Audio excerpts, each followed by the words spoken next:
Alain, propos d'un Normand, contre la majesté. Il faut que j'avoue que je suis l'ennemi de toute espèce de majesté. Grande ou petite, je la flaire de loin, et je me mets en révolte. Au sujet des souverains étrangers, je m'applique à n'avoir aucune opinion, mais il reste que je ne saluerai pas aisément un homme qui règne par droit de naissance. Sur quoi ceux qui ne me connaissent guère diraient que je suis anarchiste dans le fond, mais réellement il n'en est rien. Il m'est facile et il m'est agréable d'obéir.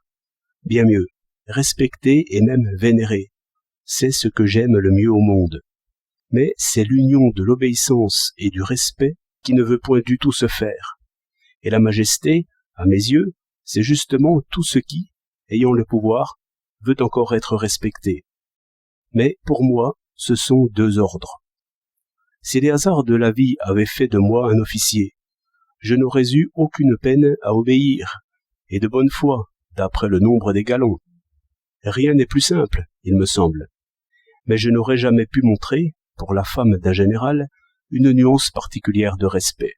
C'est par là que j'aurais été classé comme mauvaise tête, et bien injustement.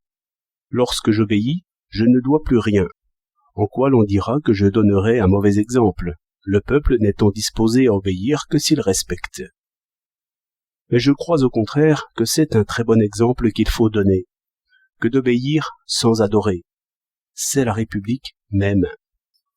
Toute tyrannie vient, il me semble, de ce que les hommes ne savent pas obéir sans respecter. Car la nécessité d'un pouvoir qui décide, et ainsi assure l'ordre, ce n'est pas difficile à comprendre. Mais la plupart de ceux qui ont compris la nécessité de l'obéissance concluent, et très mal, que celui à qui ils obéissent a raison. Et le tyran lui-même, grand ou petit, se reconnaît à ceci qu'il veut avoir raison. Dans n'importe quelle administration, chacun en peut faire l'expérience. Le chef veut persuader, mais en même temps qu'il argumente, il fait sentir par le ton que ses arguments sont, à ses yeux, sans réplique. Ce mélange de l'autorité temporelle et de l'autorité spirituelle m'est odieux. Si l'on veut que j'approuve, il faut me laisser libre, absolument libre, de façon que les raisons n'agissent que par leur valeur de raison. Mais si c'est un ordre, que ce soit un ordre. Je lis un peu partout qu'il faut un gouvernement fort, et qui sache dire « je veux ». Cela ne me choque point. Un « je veux », tout sec et sans réplique, n'attente point à l'esprit. Mais, dans le fait, il n'y a point de tyran qui sache dire « je veux ».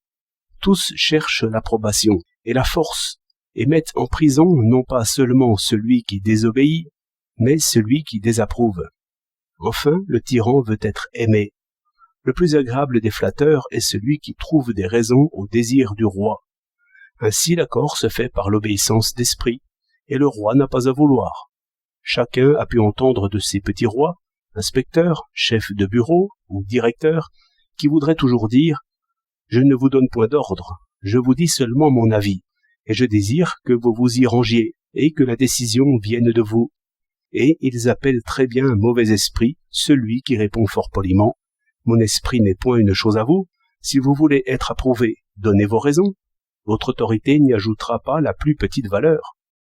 Mais si vous voulez être obéi, ayez le courage d'ordonner. » Le fin courtisan, tout au contraire, prend pour lui la charge de vouloir. Un homme est presque Dieu lorsqu'il peut dire « Ce qui me plaît, c'est la vérité même à leurs yeux. » 1er mai 1914.